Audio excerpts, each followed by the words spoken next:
नमस्कार मित्रों, अनंत कथा सागर चैनल में मैं डॉक्टर आदित्य पाराशरी आपका फिर स्वागत करता हूँ। महाभारत कथाओं को आगे बढ़ाते हुए सभा पर्व की अगली कथा, किस तरह से शकुनी के प्रोत्साहन या उकसाने पर दुर्योधन युधिष्ठिर को जुए में बुलाने के लिए तैयार हो जाते हैं।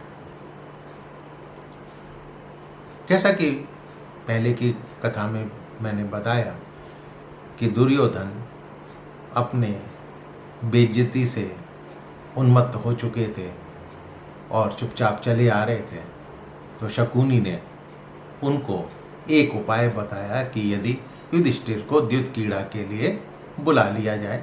वो खेलना नहीं जानते और मेरे से ज़्यादा अच्छा द्युत क्रीड़ा का कोई जानकार नहीं है।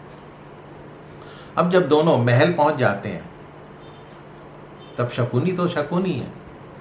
शकुनी धृतराष्ट्र के पास पहुंचते हैं और धृतराष्ट्र को बोलते हैं कि भाई दुर्योधन बहुत उदास है, उसकी कांति फीकी पड़ती जा रही है, सफ़ेद हो गया है, दुर्बल हो गया है।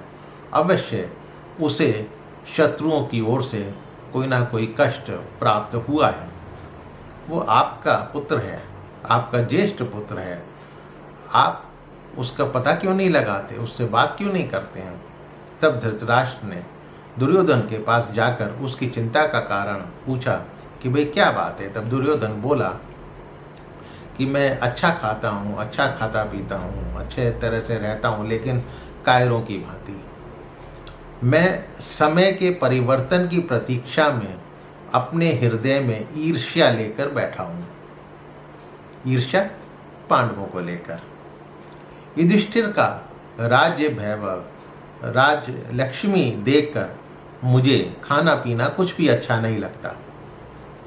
युधिष्ठिर की अथाह धनराशि देखकर मुझे चैन से नींद नहीं आती। वहाँ पर वैश्यों के अनेक दलों ने 3 खरब रुपए की भेंट लेकर वहाँ पर खड़े हुए थे राजा के द्वार पर।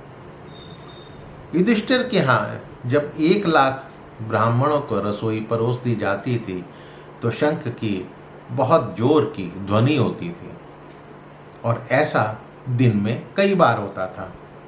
ये देखकर मुझे शांति नहीं मिलती थी। उनकी उत्कृष्ट लक्ष्मी को देखकर मैं जैसे पगला जाता था। तब शकुनी ने पुनः दुर्योधन से धृतराष्ट्र के सामने ये कहा, दुर्योधन, मैं इस भूमंडल में द्युत क्रीड़ा का विशेष जानकार हूँ, पासे फेंकने की कला का भी विशेषज्ञ हूँ। युधिष्ठिर को जुआ खेलना बहुत पसंद है, लेकिन वो खेलना नहीं जानते। युद्ध अथवा द्युत किसी उद्देश्य से उन्हें बुलाया जाए तो वो मना नहीं करेंगे, यहाँ पर अवश्य पधारेंगे। मैं छल करके निश्चय ही युधिष्ठिर को जीत लूँगा और उसकी दिव्य समृद्धि को यहाँ पर ले आऊँगा और उस पर हमारा अधिकार होगा। अब शकुनी के ऐसा कहने पर दुर्योधन धृतराष्ट्र से तुरंत बोला, राजन, ये अक्षविद्या का मर्म जानने वाले हैं। जुए के द्वारा युधिष्ठिर की राजलक्ष्मी का अपहरण करने की उत्साह रखते हैं। अतः आपको इनकी बातों पर ध्यान देना चाहिए और इसके लिए इन्हें आज्ञा देनी चाहिए। तब धृतराष्ट्र बोलते हैं कि मैं विदुर जी से बात करूँगा। वो नीति सम्मत, धर्म सम्मत अपनी राय देंगे मुझे और उसके बाद मैं फैसला करूँगा। तो तुरंत दुर्योधन बोला, विदुर से मिलकर तो वो आपको इस कार्य से विमुख कर देंगे, इस कार्य से आपका ध्यान भटका देंगे। उस स्थिति में मैं तो अपने प्राण त्याग दूंगा, मैं अपनी जान दे दूंगा, मेरे जीने का कोई मतलब नहीं है। तब धृतराष्ट्र ने अपने सेवकों को द्युत क्रीड़ा के लिए सभा भवन तैयार करने की आज्ञा दे दी। अब ये सुनकर विदुर जी दौड़े दौड़े आए और धृतराष्ट्र को समझाने की कोशिश की कि इसमें विनाश छिपा है। लेकिन फिर भी धृतराष्ट्र नहीं माने और विदुर को खांडवप्रस्थ जाकर युधिष्ठिर को जुए के लिए निमंत्रण देने की आज्ञा दी। अब विदुर जी दुखी होकर भीष्म के पास पहुंचे। तब तक धृतराष्ट्र ने एक बार फिर इस बात पर सोचा और एकांत में दुर्योधन को समझाने की कोशिश करने लगे कि बेटा, जुआ खेलने में कोई लाभ नहीं है। इसमें बैर विरोध की संभावनाएं दिखाई देती हैं, जिससे राज्यों का विनाश हो जाता है। माता पिता को चाहिए कि वो पुत्र को उत्तम शिक्षा दें।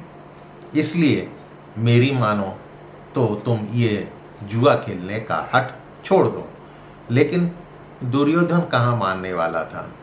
लगातार वो धृतराष्ट्र को द्युत क्रीड़ा के लिए युधिष्ठिर को बुलाने के लिए उकसाता रहा। यद्यपि धृतराष्ट्र अंदर से जानते थे, वो नहीं चाहते थे कि ये हो, लेकिन पुत्र के मोहवश वो एक तरह से अंधे हो चुके थे और उन्होंने निमंत्रण खांडवप्रस्थ भिजवा दिया विदुर के जरिए। तो मित्रों, अगली कथा अगले एपिसोड में। उम्मीद है कि ये कथाएं आपको पसंद आ रही होंगी। यदि पसंद आ रही हो तो मेरे चैनल को सब्सक्राइब करना मत भूलिएगा और इसको अपने इष्ट मित्रों से शेयर अवश्य कीजिएगा। फिर मिलता हूँ इसी श्रृंखला की अगली कहानी को लेकर। तब तक के लिए नमस्कार।